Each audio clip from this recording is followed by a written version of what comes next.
شامل ہے۔ کیا آپ نے سنا کہ ریاض کی کسی یونیورسٹی میں طالبات کو نمبر دینے کے بہانے کوئی پروفیسر یا کوئی وہاں کا ملازم ان کے ساتھ جنسی زیادتی کرتا رہا ہو؟ کسی کالج یا سکول کے اندر وہاں پہ کوئی نوکر استاد یا کسی نے بچوں کے ساتھ بدفعلی کی ہو اور اس کی تعداد ہزاروں میں ہو؟ ہزاروں تو دور، آپ اس کی کوئی ایک دو بھی مثالیں اور واقع نہیں بتا سکتے، کیونکہ سعودی عرب میں ایسا نہیں ہوتا۔ اور وجہ کیا ہے کہ ایسا کیوں نہیں ہوتا؟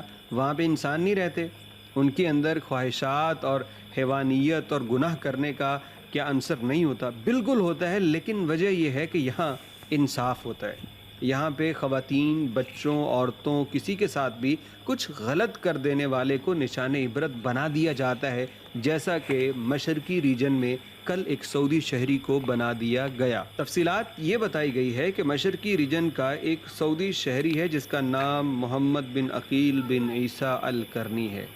تو یہ کافی عرصے سے گرفتار تھا، اور اس کو گرفتار اس لیے کیا گیا کیونکہ یہ بہت سی خواتین کو اغوا کرنے میں ملوث تھا۔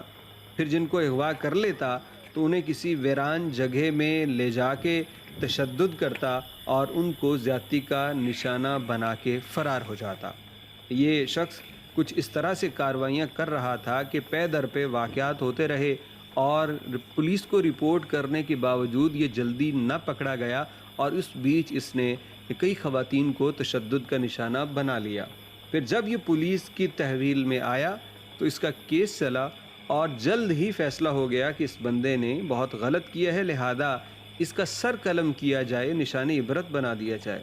عدالت نے فیصلہ دیا، پھر اپیل کورٹ میں اس نے اپیل کی، سپریم کورٹ میں گیا، ہر جگہ سے انہوں نے کہا کہ اس کی سزا یہی ہے کہ اس کی گردن اڑائی جائے۔ یہ کون ہے، اس کا رنگ نسل کیا ہے، کوئی سیاسی بندہ ہے، کوئی اشرافیہ میں سے ہے؟ اس کے یہاں پہ تو ظلم یہ ہے نا، ہمارے ملکوں میں تو پریس کانفرنس کرتے ہیں عزتیں لوٹنے والے، اور کہتے ہیں کہ ہم پہ الزام ہے، کسی نے جھوٹی بات کی ہے، لیکن نہ یہ بندہ سامنے آیا، نہ کوئی پریس کانفرنس کر سکا، نہ یہ کہہ سکا کہ میں بے گناہ ہوں۔ عدالت نے سزا سنائی، اور اس بندے کو، جس کا نام محمد القرنی بتایا جاتا ہے، گزشتہ روز سزائے موت دے دی گئی، انصاف ہو گیا، اور خبریں سعودی کے سارے میڈیا کے اوپر چل گئیں۔ جب یہ خبر چلتی ہے نا، تو پھر اگر کسی کے اندر کوئی ایسی حیوانیت جاگ بھی رہی ہو تو وہ دب جاتی ہے، کیونکہ جانتا ہے کہ اگر کسی خاتون، بچے، لڑکی کے ساتھ میں نے کچھ غلط کیا تو اس کی معافی نہیں ہونی، بلکہ اس کا نتیجہ یہی ہوگا کہ تلوار والا ایک کھڑا ہوگا، اور میں گھٹنوں کے بل بیٹھا ہوں، اور میرے گردن پہ تلوار مار کے وہ دو حصوں میں تقسیم کر دے گا میرے جسم کو۔